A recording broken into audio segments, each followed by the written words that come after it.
A really soggy morning around the southern part of the whole state, the whole region this morning in the western Great Lakes states. And that's because we've got a surface low pressure system that's sitting just north of La Crosse, right on the border of Minnesota and Wisconsin, as you can see. And we'll see in the radar in just a minute widespread precipitation surrounding this disturbance. And we'll also see when we go to the 500 millibar map that this thing is sitting nearly right underneath the upper level disturbance. And that sort of means that it's going to sit still for a while. It won't develop anymore. It won't get more intense, but it's going to take a long time for this thing to dislodge. So we probably are going to have a fairly unsettled Friday and an unsettled weekend, maybe even as we look further in on the 850 millibar temperature maps a little bit later in the discussion, we'll see that that is likely to persist much of the coming week. So our beautiful first week of April is going to be displaced by one that's, I think, more characteristic of the month and its notorious showers, which will, of course, bring May flowers. But what we have across the country today in adjacent waters is a region of low pressure we'll see in the satellite in just a minute, well off the coast of the Canadian Maritime Provinces, a region of high pressure then in sequence across New England and the East Coast, the big region of low pressure sitting over us, and then further to the west, a region of high pressure over the Intermountain West and the Pacific Northwest coast. So even, as I've said a number of times, I know it's starting to sound like a broken record, you'd pick a weather map at random, which is effectively take whatever you get on a given day, and you have a sequence of low, high, almost every single day. Today, it's again particularly easy to see that. And it's going to rain on and off around here most of the day. The temperatures are not so bad, though, so it isn't a cold day. It's 49 in Madison, 47 in Green Bay, low 50s and mid 50s in the Ohio River Valley. So there's not any place where it's really cold. Perhaps the northern plains of Montana where it's in the 20s, and maybe some of the precipitation that ekes out on the far western edge of this big storm might fall as snow in far eastern Montana, but that's about it for cold temperatures. Everywhere else very warm. Look at this along the Texas Gulf Coast and Louisiana Gulf Coast. Already low 70s at 7:30 a.m. local time. So you can bet the dew points are high there too, because it didn't get cold overnight. And the reason it didn't get cold overnight is very often a function of the fact that the air is so moisture-laden, the dew point's high, and you just can't get lower than the dew point. And let's keep in mind our temperature, too, 49. The dew points across the country are 47 in Madison. It may not surprise you that we're nearly 100% saturated since it's been raining on and off for much of the last 24 to 36 hours. So the air gets close to saturation and it intermittently dries out a little bit, and that's where we are now. We're in between a shower. But when it's raining heavily, like it might sometime this afternoon, we'll have a dew point that's exactly equal to the temperature. Not quite yet. But look at these dew points down along the Texas and Louisiana Gulf Coast. Temperatures there were just a degree or two higher. Actually, at Houston, a little bit higher. I think it was 7 degrees higher than their dew point. But at Victoria and at New Orleans, the dew points are nearly exactly the same as the temperature. So very soggy, very humid air down in the southern Gulf Coast states, but not particularly dry anywhere. I mean, dew points in the high 40s or mid 40s is a pretty decent dew point. It's a spring-like dew point, and it only dries out further to the west, as you can see on this map. So again, another not particularly nice day here, but at least it's not cold. And as we inch through the month of April and we don't get any of those revisits of really cold air, which can sometimes happen at this place at this time of year, you know, we don't have much to complain about. And we need the rain. So here's the satellite movie across the continental 48 and adjacent waters, and a couple of beautiful events that you can see right away. I mean, they're the real attention gatherers.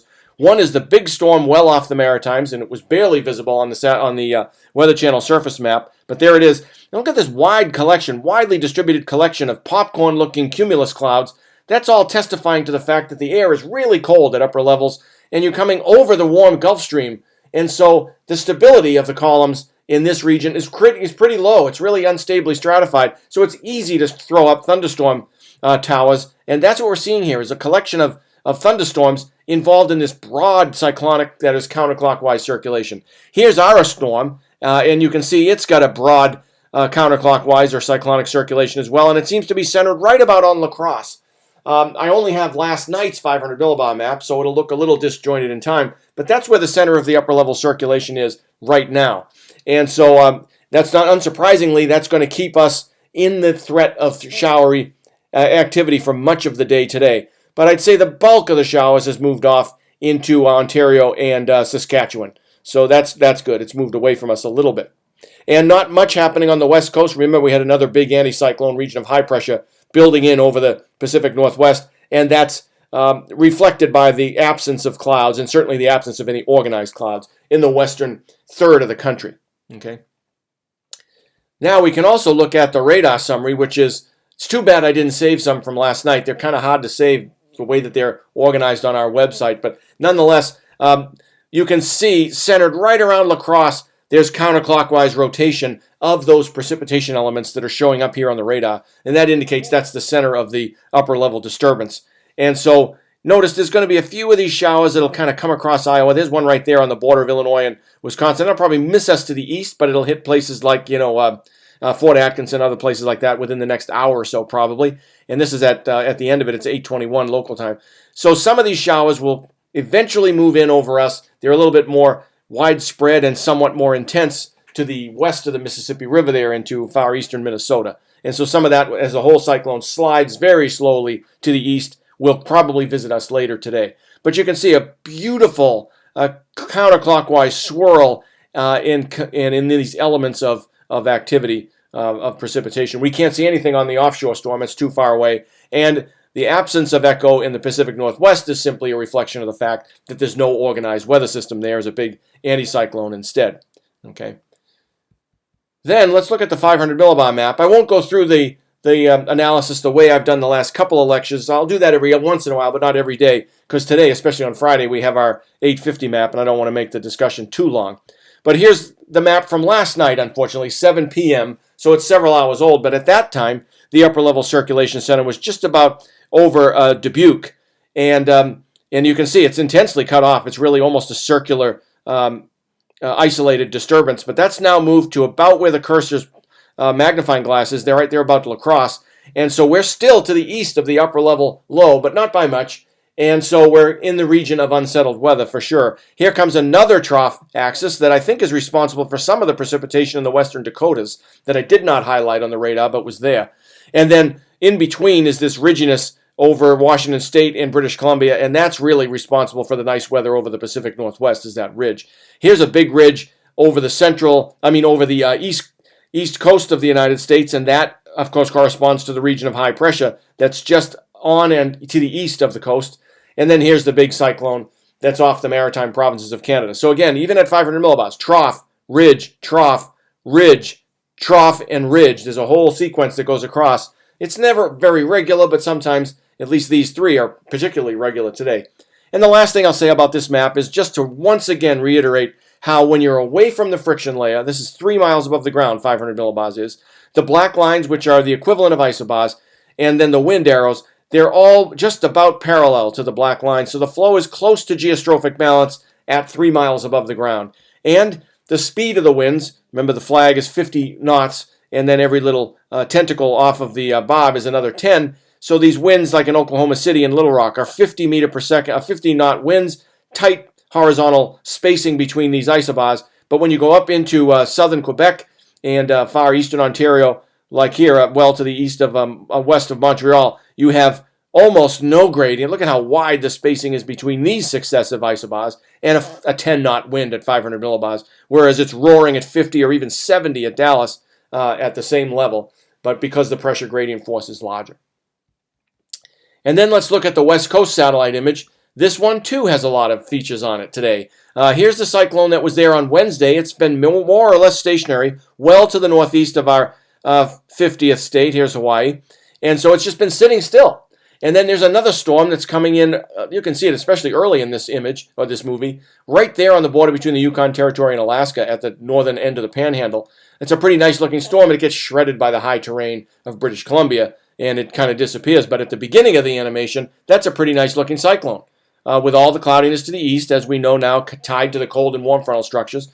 Here's another cyclone. The one that we mentioned on Wednesday was even further to the south and west. Now it's occupying the central Bering Sea, and that's gradually encroaching upon western Alaska. And then another disturbance at about the boundary between the tropics and the extratropics, past the date line. And that's kind of nicely, obviously, I should say, rotating counterclockwise as well. So there's a lot of smaller scale storms in the Pacific, Central and Eastern Pacific Basin. None of them are particularly well organized. And the dominant absence of storms along the coast of North America, again, testifies to the presence of the anticyclone there that's building. And finally, since it's Friday, let's look at our 850 millibar forecast. And so this is a forecast made last night, and this is valid this morning at 7 a.m.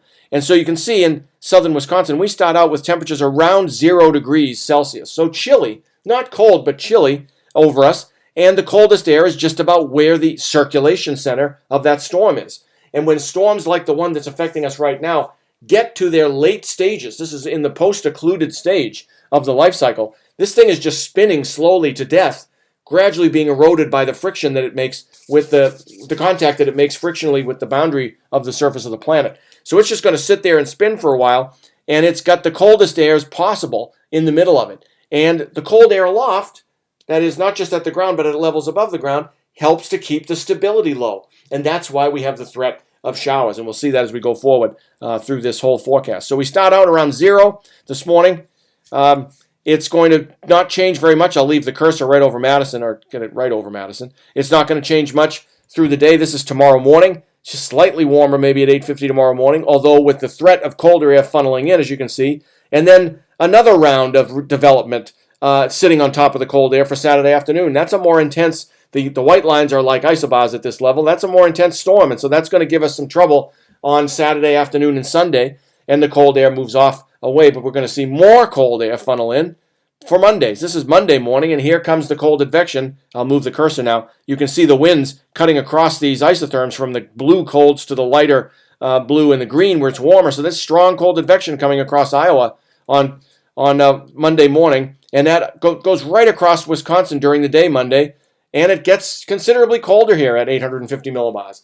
That probably won't mean the temperatures at the surface drop much, but what it will mean is that the stability of the air column will keep on being reduced. And so the chances for thunder showers, we may have intermittent sunshine, but as soon as the sun comes out and warms the ground, it's going to blow up into thunderstorms in the first couple of days of this week. They won't be dramatic thunderstorms, but we'll have a constant threat of cloudiness invading and precipitation falling out of those clouds. This goes into Wednesday. See, we're colder by Wednesday than we are this morning at 8:50. This is Thursday morning now. Same thing is true. There's just no warm air anywhere except well south over the Gulf of Mexico and the country of Mexico. This is Friday morning next week, and we're just about where we started today. So this coming week is going to be a dreary, characteristic April week, where as soon as we get out of this period of sort of the doldrums, it's likely that it's just going to spring to really warmth and be quite spring-like. But this will not be that week. This coming week is instead going to be quite chilly and on and off precipitation, showery activity. As I said earlier, exactly like the old proverb, April showers. So it's an investment for the May flowers.